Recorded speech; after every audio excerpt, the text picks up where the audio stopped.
Code Talker by Joseph Bruchac, Chapter 7, Navajos Wanted. Over the next days, we learned more about the air raid on Hawaii. We heard the names of islands thousands of miles away where the Japanese were attacking American and Allied bases in the Pacific. Even I, who love geography, had never heard about most of those places. I had to look hard through the maps in my geography book to locate them. Wake Island, Guam, Guadalcanal. By Christmas of 1941, all of those places had fallen to the empire of the rising sun. You must all sacrifice to help the war effort, our teacher said. Even though I understood what they meant, I could not help remembering that we Navajos had already sacrificed a lot. Most of our families were still poor because of the government livestock reduction to our sacred herds. None of our people were as wealthy as any of the Biliganas we saw, especially those who ran the trading post. Poor as we were, we Navajos really did want to help. Our tribal council met at Window Rock and declared war on Germany, Japan, and Italy. Navajo men took their guns and packed supplies and rode their horses in to report to the Indian agent. They did not know how far away Pearl Harbor was, but they were ready to go there and fight the enemy. However, almost all of the men were told they could not be warriors for the United States because they only spoke Navajo, or because what English they spoke was not good enough. That made them sad and ashamed. I wanted to join up too and go fight the enemy. I could speak English well, but I was only 14 when that attack came on Pearl Harbor. That was far too young, and I was too small to convince anyone I was older. The war will be over, I said to my friends, before I am old enough to enlist. At first, that is what many people thought. Now that America has declared war, Mr. Strait said, shaking his bony finger at the sky, the fighting will soon be over. Everyone on the radio and in the newspapers agreed. The Axis powers, that was what they called Japan, Germany, and Italy, would quickly crumble. Sadly, we were all wrong. As the months wore on, it became clear that this war was going to be a long one. It also seemed that the U.S. Armed Forces was yet another place where Indians were not wanted. Only a few Navajos had been accepted as U.S. soldiers, all of them men who had been to mission school. There seemed little interest on the part of the U.S. Armed Services in enlisting the help of those of us who had loved this country long before the ancestors of the Biliganas came here. Then, in April of 1942, everything changed. A message from Chi Dodge, our Navajo tribal chairman, was sent around the reservation by shortwave radio. A Marine recruiter was coming to Fort Defiance, looking for Indian volunteers. Not just any Indians, but Navajos. Navajos were needed for special work. The Federal Bureau of Indian Affairs had given its sanction for Navajos to join up. However, only men fluent in both English and Navajo were wanted. When I heard that announcement on the radio, I could hardly speak. Navajos! I finally managed to say to my friends. Navajos, they want Navajos. Did you hear that? I was so excited and talking so fast that they teased me. Are you sure that's what they said? Tommy Nez said to me. Wee-hee, Jesse Chi said. Yeah, didn't they say they wanted Mexicans? But that radio announcement interested those guys too. Our high school was not far from the tribal offices in Fort Defiance. The Marine Corps recruiters had scheduled to speak the next morning, a Saturday, which meant we had no classes to attend. So the three of us went down there together, just to look at that recruiter. He had been given an office right near our Navajo tribal headquarters, and we could see that the door was open. We quietly crept up and peeked through the door. A tall, broad-shouldered white man, wearing a neat, well-pressed uniform, sat at a desk. He seemed very serious. He sat with his back straight, writing something on a pad of paper. Perhaps it was the recruiting speech that he was about to give. We were perfectly quiet. I am sure he did not notice us peering in.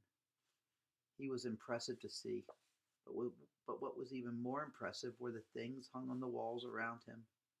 "Look at that," Jesse Chi whispered, pointing with his chin. We looked. There hung a beautiful sword in a silver case. Just below it was a fine rifle. To either side of the rifle and sword were posters that showed Marines standing tall in their full dress uniform. One of them, in the most colorful poster of all, looked much like the recruiting sergeant himself. However, the uniform of that poster Marine was much more striking than his. That uniform, it was so beautiful to behold. The coat and trousers were made of cloth that was as shining and blue as the sky. The cap and gloves were white as clean new snow. The leather boots were as black and polished as jet. "Did you see the uniform in that picture?" Tommy Nez said after we were back out in the street. "Boy, that was sharp. I'd sign up just to have a uniform like that one." The three of us decided to hang around until that straight-backed white Marine gave his talk at 11 a.m. It was quite a speech. "My name is First Sergeant Frank Shin," he said in a loud, clear voice as he stood on the steps of the tribal offices, looking out at the crowd of people who had gathered around. Looking back on that day, I wonder what he thought of those Navajos gathered there in front of him. Some in the crowd, like my friends and me, were short-haired and dressed much like any white man would dress. Only the brown of our faces gave away the fact that we were something other than the usual people who would hear such a recruiting speech. But there were also many in that small crowd who were far different from those he was probably used to seeing. There were men with blankets over their shoulders and rifles in their arms, men wearing headbands or tall black hats, women in long, colorful dresses with shawls. The glitter of silver and the glow of turquoise shone out from the crowd in the shape of necklaces and bracelets, and earrings on the women, belt buckles and hat bands on the men. No one stared up at the first sergeant, yet there was complete silence as he spoke. "I'm a Marine and proud to be one," First Sergeant Shin continued, his voice echoing down the street. He looked around the crowd as if daring anyone to contradict him. "The Marines need a few good men. There will be a real opportunity for you if you enlist. It will be better for you than staying here on the reservation. As a Marine, one of the proud and few, you will have the chance to travel, learn new skills, and meet interesting people." Of course, he did not mention that some of the interesting people you would meet might be holding guns and sharp samurai swords, shouting "Banzai" and trying to kill you.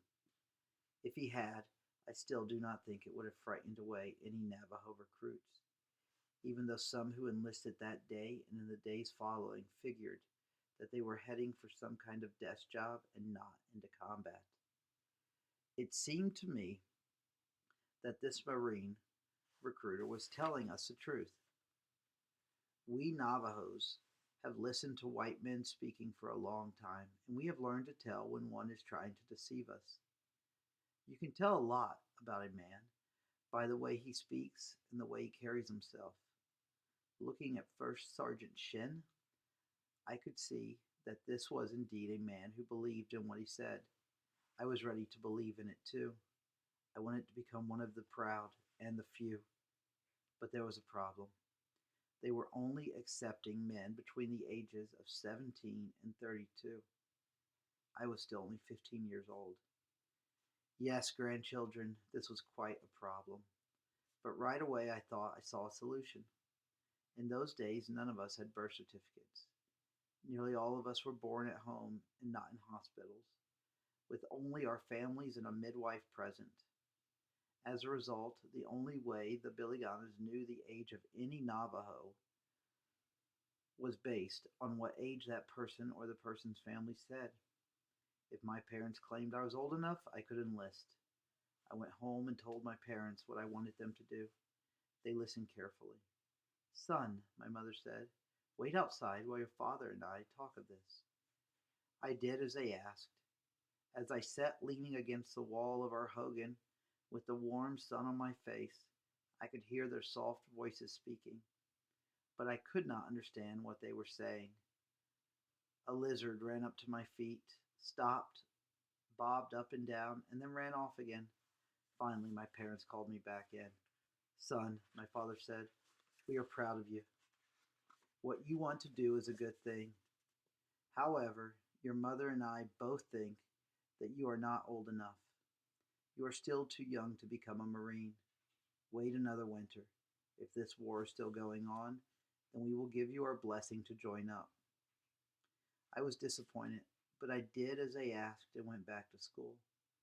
So, so it was that I was not part of the first Navajo platoon, those 29 men who developed our secret code.